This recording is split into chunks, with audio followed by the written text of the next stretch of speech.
Today we're going to talk quickly about more about the eyes, right? We talked yesterday about the eyes and fire and what that means in terms of how the fire shows up in the eyes. It's our spirit.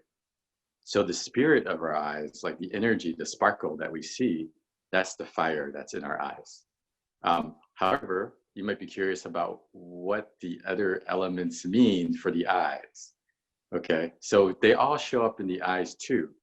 All right. So this fire, we all have fire. That spirit really comes out. Now, we also say that there's different, we all have different gifts and challenges, and we can also associate ourselves with the different elements. So some of us tend to be more wood, some of us tend to be more fire, earth, metal, water. Okay. So what does that exactly mean, right? Because we talked about how the five elements associate with different things like seasons, emotions, organs, foods even. So all these associations, that also associates with personality and gifts, internal gifts that we have. So when we look for the eyes and like the energy of the wood, okay, when we look at wood, for example, that's springtime, and we look at that's the time of like, rebirth or birth or growth, okay? And the emotions associated with spring and wood is anger and passion, okay?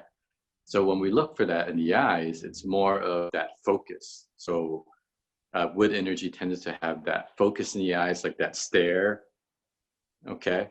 And like when they look at you, you feel like, whoa, it's like very strong, like kind of like almost someone's like pointing a finger at you kind of thing. Like their eyes are like, all right. So it can be a little bit scary if you're not used to it, or just very like direct. So that would be more of the wood energy, how that shows up in the eyes. Okay, fire we already talked about. It's more of that sparkliness, and someone who has a lot of fire. Okay, so there's a lot of that jumpiness as well. Hard to sit still, hard to stay still. So you really see that reflected in the eyes as well. So the sparkles are like this, and it's kind of like mimicking fire. Okay, so fire it's not monolithic. It doesn't just stay still, right? Contrary to say like earth or wood. All right, so the next element up is wood. So when we look for, earth. Okay, when we look for what we look for in earth in the eyes, there's a certain caring, like a softness to the eyes. That's very welcoming, like someone's gonna take care of you, kind of thing. So that's really like Mother Earth energy that we look for. Okay. And then as it relates to metal, okay, so metal, what's the emotion of metal? It's grief, sadness, but also compassion, okay? And we look for that, that's in the fall season. So how does that relate to the eyes? So metal is also it's very good about boundaries, their boundaries, your boundaries. It's a little bit standoffish, okay? So it can be a little bit cool sometimes, but they may not necessarily be cool. But if you just see the eyes, it may not be like the opposite would kind of be the earth eyes. The earth eyes are very receptive, and you feel like someone's going to take care of you. But with metal, they're more cool. They're a little bit more like distant and standoffish. And that's just the eyes, okay? And then the energy of water. So water is about wisdom on one hand, fear. Those are the emotions, organs, kidneys, bladder, and that's the winter time, okay? And that's also the end of the cycle. So when we look for more watery type eyes, it's not just literally like watery, okay? More like dreamy, okay? Like a dreamy eyes. Like it's also a little soft like the earth, but it's more like dreamy. Sometimes they might be a little bit off into the distance, more philosophical, thinking about other things. So, so that's a little bit about how you can distinguish the energy in the eyes, at least, in the different five elements.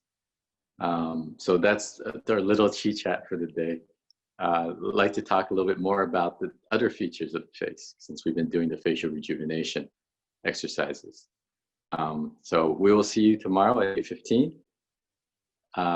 Is there a question, Mary Frances?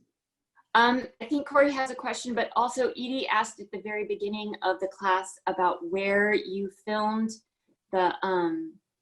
your time lapse photography because it was so beautiful. The film that is running before class is from Iceland. I really miss Iceland right now. But it's a beautiful, beautiful place. A lot of just insane, magical scenery. And a lot of that footage was shot in the summertime when there's 24 hours of daylight. And that makes it even more magical when you see the sun just hover around the horizon for like 8 hours at night. Okay. Corey had a question? Yeah.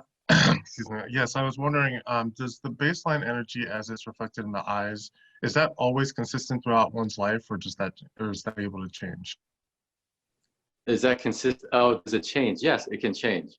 So as we get older, the hope is that we get wiser and also we get more grounded, right? We get more sure of ourselves. Like when we were in our 20s or teens, we're not quite sure of the world, we don't have that wisdom of experience, life experience. So as we get older, the tendency is that most of us get more water, which is the emotion of wisdom, and the element of earth. Okay, the earth is more grounded. So we tend to settle down, put our roots into the ground more. Not everybody, okay, and this may be more energetic and literal, okay, but we get more grounded, we're more sure of ourselves, and that's more earth energy. So our faces can change, and also our eyes can change. You know, if you experience like a trauma or maybe a death in a family or a close, you know, life-death experience, of course, that's also going to affect you too. Both in the short term, especially like if you notice anyone that's grieving, you know, their face is going to change. If they go through a traumatic experience, you may notice suddenly like they get lots of gray hairs. All right. So those are things, so it's not static. It definitely changes for all of us. So thanks for the question. Thank you. All right, folks, I gotta get going. But it's great seeing everybody. Thank you, Mary Frances, for the practice. We will resume tomorrow at 8:15. Thank you.